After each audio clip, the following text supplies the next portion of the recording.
So mga sangkay, siguro naman, kitang-kita nyo ngayon kung gaano kagulo na naman ang politika sa Pilipinas habang po papalapit ang midterm election, no? By 2025. Election na naman. Ngayon, nagkakagulo po itong mga politiko at nag-aagawan na naman po sa pwesto. At ngayon mga sangkay, ayon po sa report, mukhang marami daw po ang umaalma ngayon dahil po sa pagkabisto sa mga taong nagnanais na pabagsakin ang presidente ng Pilipinas. Pag-usapan po natin ito mga sangkay, pero bago tayo magsimula, paki-subscribe po muna yung ating YouTube channel. 1.2 million subscribers na po tayo or 1.21 million. Kaya naman, i-subscribe nyo po itong ating channel, i-click ang bell at i-click nyo po yung all. Napakadali lamang po niyan mga sangkay. At sa mga nanonood po sa Facebook, syempre, i-follow nyo po ang ating Facebook page. Ngayon ito mga sangkay, ayon po sa report, ilang dating senador kinestyon ang pagpapatuloy ng pagdinig ng Senado hinggil po sa umano'y leak po or PDEA leak po ito mga sangkay. Alam niyo naman po siguro yung issue na to. Sinasabing itong si Bongbong Marcos ay isa pong sumisinghot ng alam nyo na, pulburon kung tawagin nila. Diba? Ngayon kasi, ang kailangan gawin is patunayan. Ang dami na pong kumalat na impormasyon na ganyan, mga sangkay. Kahit nga ako, naguguluhan na kung ano nga bang totoo. Pero sa ngayon, mga sangkay, mukhang malino na pong lahat dahil wala naman pala talagang ebidensya. Okay? Pero ulitin ko lang, paalala ko lang sa lahat, tayo po ay gitna sa, issue na to. Wala po tayong pinapanigan, mga sangkay. Pero, syempre, mayroon po tayong sariling opinyon, sariling pag-aanalisa tungkol po sa nagaganap mga sangkay na mukhang pagkalos o paglaglag sa Pangulo ng Pilipinas. So, tingnan po natin ang balitang to. Ilang dating senador pinuna din ang investigasyon ng Senado hinggil sa umano'y PDEA leaks dahil tila sayang lamang umano ito sa oras.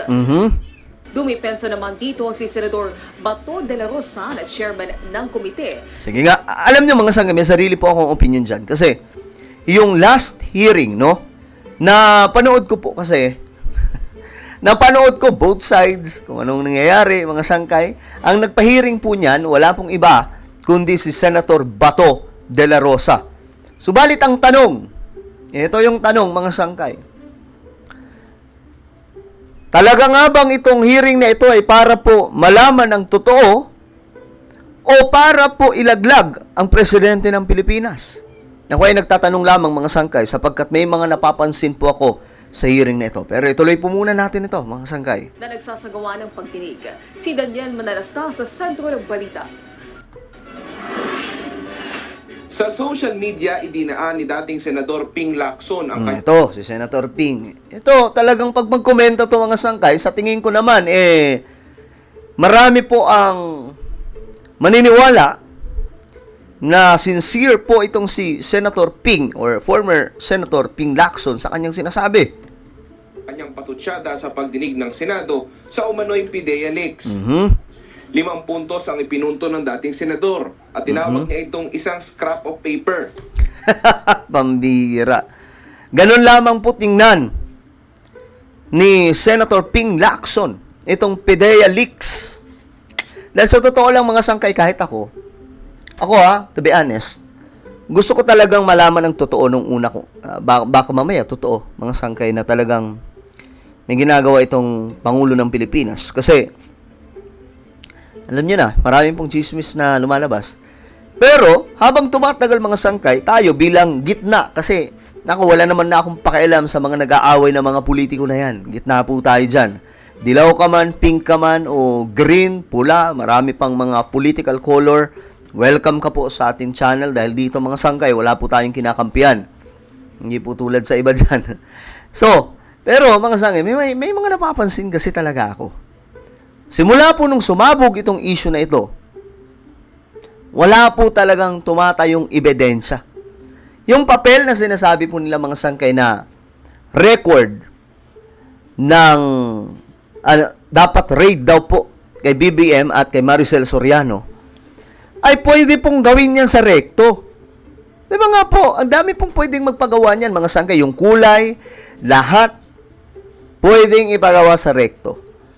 Subalit, ang tanong doon, pinapatunayan nga ba yan ng mga opisyal ng PDEA, including yung mga former officials na kahit po yung mga, sabihin na po natin, itong mga tauhan po ni dating Pangulong Duterte. Subalit, ang sagot dyan, pinatutunayan nila na hindi totoo. Yun po yung lumalabas, mga sangkay. Pero, tingnan po natin ito.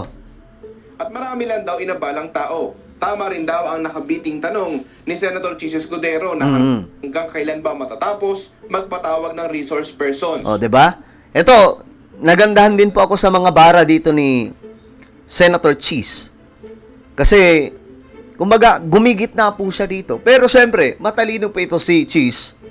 At nakikita niya po dito na, teka lang, mukhang nagsasayang lang pala tayo dito ng laway at oras. Ngunit ang sangkay, ang nakakatawang parte, dahil itong si Bato, gusto pa po umisa ng hearing. Kahit po naging, yung last hearing kasi mga sangkay, mukhang wala talagang pinatunguhan. Ang nangyari lang tuloy, inadiin po itong Morales na to. Nadiin po, nakita po yung mga kalokohan niya, nilabas po ang dami. Kahit po yung dating tauhan ni former President Duterte, naku po, nagsalita laban sa kanya. So nagmukha po siyang katawa-tawa.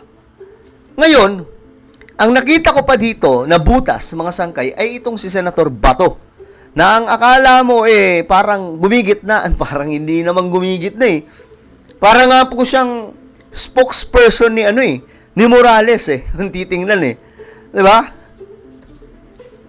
Sumagot si Senator Bato de la Rosa Ito. na naunguna sa ginagawang pagdinig sa Sige patutsada ni Lacson. Para sa kanya, aksaya para sa kanya, sa akin, hindi aksaya ng panahon. Dahil ginugulang ko talaga ito ng panahon dahil napaka-importante po na ma-address itong issue ng unauthorized disclosure of classified documents. Ewan ko pa kay Senator Bato, mga sangkay. Ako gitna naman ako dito, wala akong kinakampihan sa kanila. Pero ang napapansin ko lang dito, sayang po talaga yung oras.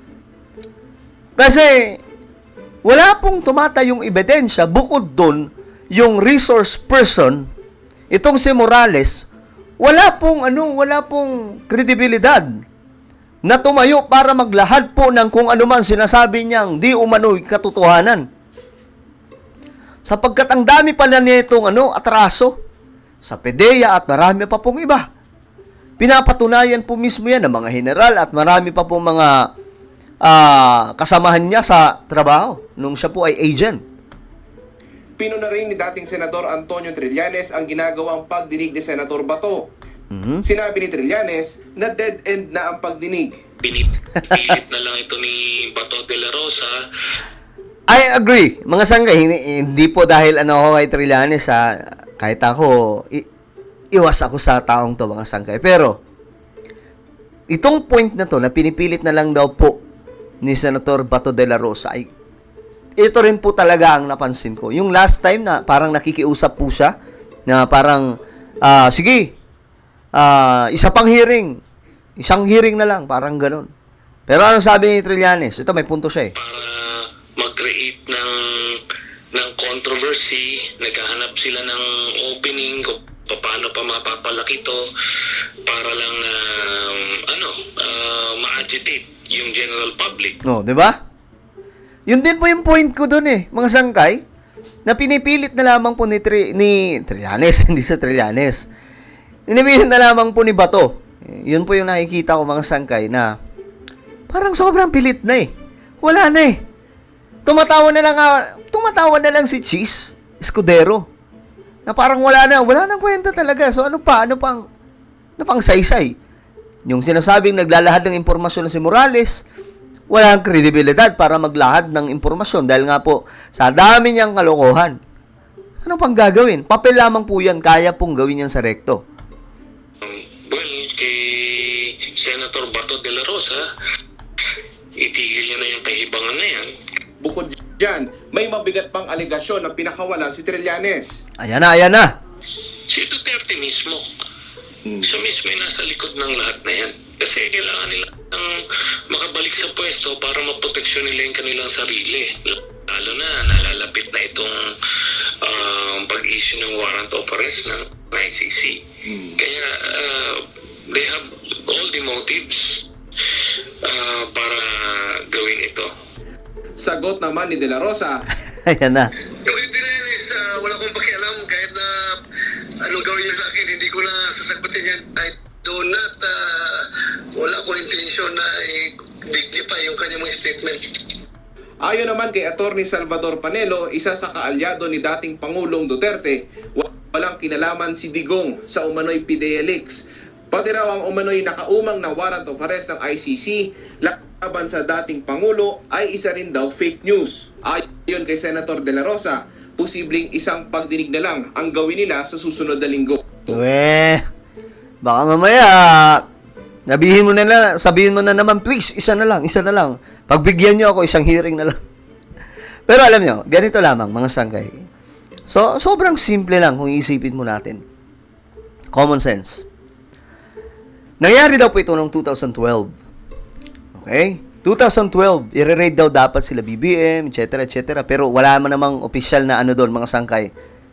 Ganito lang yan. Kung totoo po yan, noong 2012, ang presidente ng Pilipinas ay si Noynoy Aquino. Si Noynoy Aquino ay mortal na nakikipagbanggaan sa mga Marcos dahil nga po sila ay Aquino at sila BBM ay Marcos. Kung totoo yung impormasyon na yon, hindi ba't pwedeng gamitin yon ni Noynoy Aquino para siraan ng mga Marcos ng gusto? Matinding bala yun, ha? Matinding ano yun? Matinding hawak nila. PDEA, hawak yan ni Noynoy Aquino. Imposible, mga sangkay, na wala siyang gagawin kung totoo yun. Balit, di ba? Walang nangyari. So, ano yun? Sa madaling sabi, pwedeng chismis, pwedeng gawa-gawa lamang po, mga sangkay, yung, alam nyo na yun. Kasi dinidinay po ng PDEA, wala daw po talaga. Walang kahit anong record, kahit po sa kanilang mga dokumento. Okay? So, ano po ang inyong komento tungkol dito? Comment nyo po sa ibaba ang inyong mga opinion. And now, guys, I invite you, please, subscribe my YouTube channel, Sangkay Revelation. Hanapin nyo po sa YouTube. Then, click the subscribe, click the bell, and click all. Ako na po yung magpapaalam. Mag-iingat po ang lahat. God bless everyone.